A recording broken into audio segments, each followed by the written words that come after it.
So you've been here for 6 months? Yes, and it's been a thrilling ride, I have to say. It's such a lovely company. It's so welcoming. It's got such a sense of fun and spirit. It's been a really nice first 6 months. Amazing. Did you come to the company as a COO from other places? No. So this is the first time I've been a chief exec. I was working at Whitbread. I ran our UK business, Premier Inn. So I ran up the Premier Inn business in the UK for about 8-9 years before I joined here. Okay, that sounds quite serious.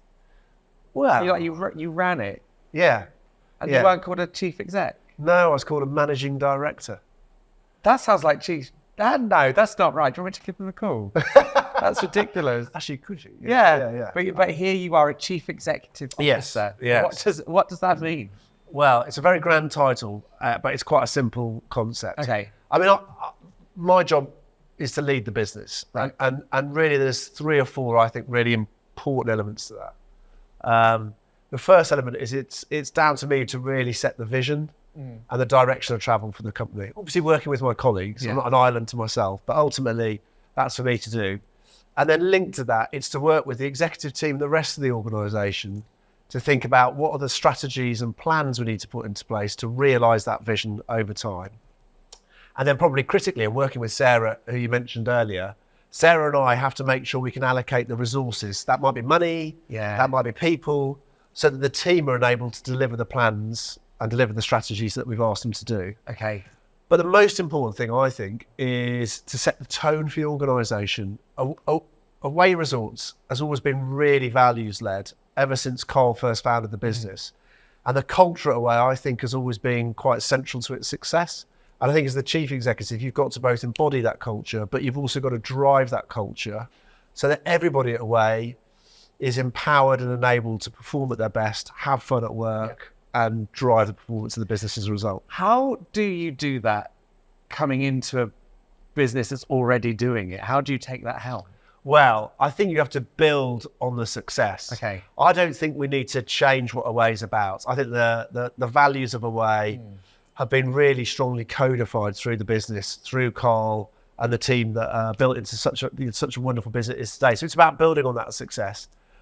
But I think there's 3 or 4 things that you can do and you can really focus on. The first thing is really making sure we live those values day in, day out. Making sure we bring those to life, making sure we talk about those values so that people properly understand what we mean when we talk about being attentive, when we talk about being amazing, when we talk about being lovers. And then the second thing is to really celebrate and recognise those who are embodying them. We do that quite a bit, actually. We have a program called Holiday Heroes. Yeah. And I get the thrill, actually, along with some of the rest of the exec team, to go and meet a whole range of employees who have effectively just gone that extra mile. They've just been truly exceptional. And that's always the funnest day of the month, frankly. And then the last thing is to bring it out in front of customers. Because our hospitality business is a fun business, hospitality. And Away Resorts, because you're a holiday park, it's probably at the real fun end of the spectrum of hospitality. So I think if you can get the values, you can get the spirit of Away out in front of customers, and we do that again through a whole array of different programs. A program called Discover Delight. I don't know if anyone's talked to you about that. Well, we put a little budget aside for the teams. And the reason we put that aside, the reason we have the program is to encourage the teams to connect with the customer, learn a little bit about them, and then you've got a little bit of money set aside that you can surprise and delight them with a moment that's really memorable for them and celebrate their holiday and the reason they're at Away Resorts. Oh, that's so I think all these little things are just really important part of making us a success and making sure that culture lives on. That's really cool. Yeah. Oh, I love that. So, obviously, we're here talking about embracing everyone and about the diversity, equality and inclusion aspect of it all the buzzwords. How do you make that part of the Away Resorts vision? So embracing everyone is the ethos that underpins everything we do. And that's all about making sure that regardless of who you are, your background, where you come from, we just want you to come to work, be yourself, and we want to embrace you as a character and let you bring your character to work because that's how you're going to be at your best. Drive performance, drive that great customer service that we talked about. Now, there's 3 pillars that underpin that, which are really important to our D&I agenda. The first is about your superpower. And what we mean by your superpower is exactly what I just described. It's like your thing. It's what you're great at. It's what you're about. And we want people to bring that to work, celebrate that, because we think that's what makes them at their best. The second pillar is all about learning together. Because if you think about diversity and inclusivity, what it's built on really is all of us as individuals learning about one another, educating ourselves about one another, being empathetic about each other. And that is, you can only do that together through conversation, through learning, and through, frankly, embracing the right spirits. That's like a really important second pillar about what we do. And then the third pillar is about being committed to our commitment. And we actually have 12 commitments away. And I won't go through all of them, but I'll bring one of them to life, which is last year, we made the commitment to change one of our policies around primary carers. And what we did with that policy is we said, regardless of your family makeup, whoever you've nominated as the primary carer, as you start your family, really exciting moment in anyone's life, that individual will get 6 months of paid leave in order to care for your child.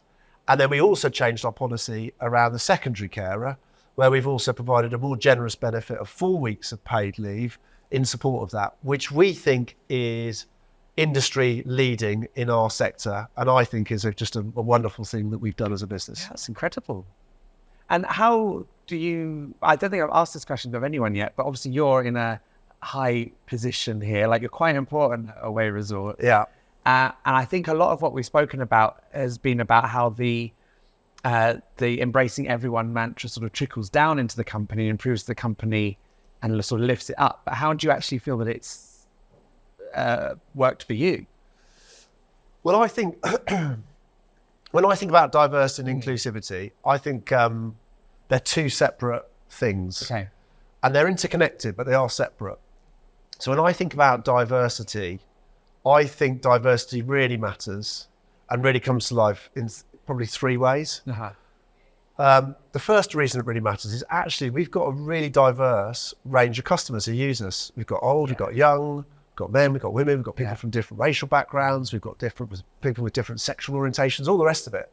And therefore, if we've got a really diverse team, that means we can embrace the diversity of our customers in a much more compelling way. We're going to better understand them. We're going to be better able to service them. So I think that's a really important part of diversity. The second thing that's really important is diversity actually drives performance of an organisation. And there's loads of academic studies about this that are all really technical. But I think when you distill it down to its essence, the reason why I think diversity powers performance is if you've got a diverse organisation, you've got all these amazing people with all their life story, with all their perspectives.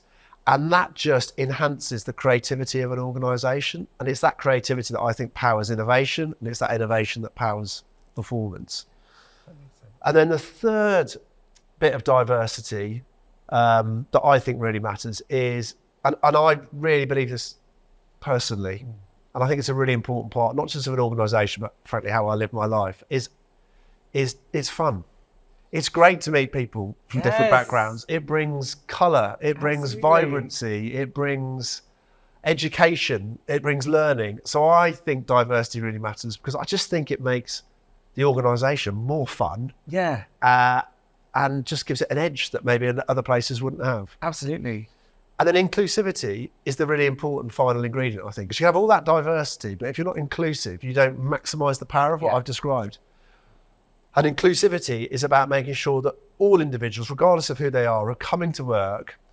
And you can only perform at your best, I think, if you're feeling comfortable and confident in your surroundings. Yeah. And if you've created an inclusive environment where people can sort of let themselves hang out, let themselves breathe, they'll have that confidence and then they'll be their best.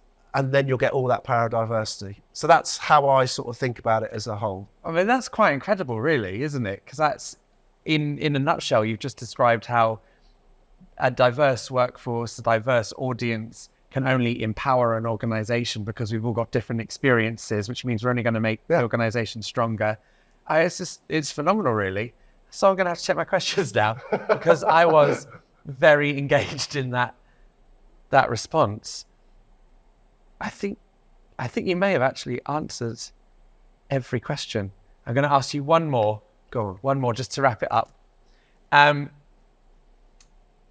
you have sort of answered this already, but in a more direct way, how does a diverse workplace and a diverse workforce, how does that impact the public that go to your resorts and engage with the company?